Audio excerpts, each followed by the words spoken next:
আবারও ভয়াবহ আগুনে পুড়ে ভস্মীভূত হয়ে গেল 3টি বাড়ি। ঘটনাটি ঘটেছে মুর্শিদাবাদের রানীতলা থানার অন্তর্গত রাজাবাটি গ্রামে। মূলত জানা যায় রান্নার কাজ করছিল, তারপরেই সাময়িক কারণের জন্য রান্না থেকে উঠে যায়। তারপরেই হঠাৎ ভয়াবহ আগুন ধরে একটি বাড়িতে। তারপর একে একে 3টি বাড়ি পুড়ে ছারখার হয়ে যায়। সরকারি সাহায্যের আর্জি জানিয়েছে ক্ষতিগ্রস্ত পরিবার। ঘটনাস্থলে রানীতলা থানার পুলিশ পৌঁছায়। তবে এলাকাবাসীর দাবি তাদের ভগবানগোলা ও রানীতলা এলাকায় যেন একটি দমকলের ব্যবস্থা করা হয়, কারণ বারংবার খবরের শিরোনামে উঠে আসছে ভয়াবহ আগুনের খবর। তারপরেও কেন দমকলের কোনো ব্যবস্থা করা হচ্ছে না বলে ক্ষোভ প্রকাশ করেছে এলাকাবাসী। তবে আমরা শুনবো বিস্তারিত। ব্যুরো রিপোর্ট, এসটিভি নিউজ, সময়ের সাথে সত্যের সন্ধানে। এইখানে রান্না করছিল, দিয়ে জল আনতে গেছিল না কি আনতে গেছিল, দিয়ে ধরেন আগুন ধরে গেছিল। এখান থেকে কটা বাড়ি পড়েছে? 3টে বাড়ি পড়েছে। কত টাকার ক্ষয়ক্ষতি হয়েছে বলে মনে হচ্ছে? অনেক ক্ষয়ক্ষতি হয়ে গেছে। ধরেন ওখানে এখানে রায়ের বলো কত টাকা ক্ষয়ক্ষতি হয়েছে? 6 লক্ষ। কি চাইছেন সরকার? আমরা ঘর চাইছি আর ক্ষতিপূরণ চাইছি। দমকল ফোন করা হয়েছিল? না, উনি বললো ফোন করা হয়েছিল, আসেন।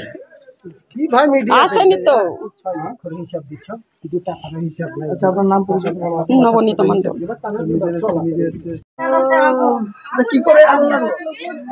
আমি রান্না করতে বসেছিলাম, দিয়ে আমার ঘরে গেছিলাম, একটা কি দরকার ছিল আমার মনে পড়ছে না। এসে দেখছি আমার সব মানে রান্না করছিলেন, তারপর আগুন লাগে? রান্না করার উনুন থেকে না গ্যাস থেকে? রান্না করছিলাম। কত টাকার ক্ষয়ক্ষতি হয়েছে? আমি এখনো বলতে পারবো না, মাথা ঠিক নাই। আপনারা বিবেচনা করে কথা বলবেন। কটা বাড়ি ছিল? আমার এইটা 2 কুঠির ঘর ছিল, ওদিকে গোয়াল ঘর ছিল, গরুর ঘর ছিল, ওদিকে আমার সব খড়িমলি ঘর ছিল। এখানে 3টা ঘর। কারো কি কোনো ক্ষয়ক্ষতি হয়েছে মানুষের? না, মানুষের কিছু ক্ষয়ক্ষতি হয়নি। আর এই ঘরেই যত যা সব ছিল। রানীতলা থানা পুলিশ এসেছিল? হ্যাঁ। দমকল ডাকা হয়েছিল? হ্যাঁ, দমকল ডাকা হয়েছিল, আসেনি। দমকল ডাকা হয়েছিল, আসেনি। না। আপনার নাম? আমার নাম বুলুরানী মণ্ডল। ছিল রায় ছিল, ধান ছিল, আপনার মেশিন ছিল, হ্যাঁ, সব পুড়িয়া তছনছ হয়ে গেছে। কি চাইছেন? আমি সরকারের কাছে অনুদান চাইছি। হ্যাঁ, দমকলকে ফোন করা হয়েছিল? দমকলকে ফোন করেছি, আসেনি দমকল। যে আপনাদের রানীতলা ভগবানগোলা এলাকায় প্রতিদিনের তরে আগুন ধরছে, তারপরে কোনো দমকলের ব্যবস্থা করা হচ্ছে না? আসছে না তো কি করবো বলেন?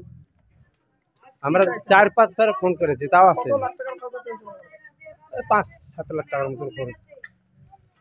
3 ঘর মিলে হবে। সরকারি সাহায্যের কোনো লোক হ্যাঁ, ছিল দেওয়ার জন্য? পুলিশ এসেছিল, বিডি অফিস থেকে 3টার সময় আসবে। আপনার আসেনি এখন? না, থানার গাড়ি আপনার এসেছিল, এসে দেখে গেল। আপনার নাম? আমার নাম রতন কুমার মণ্ডল।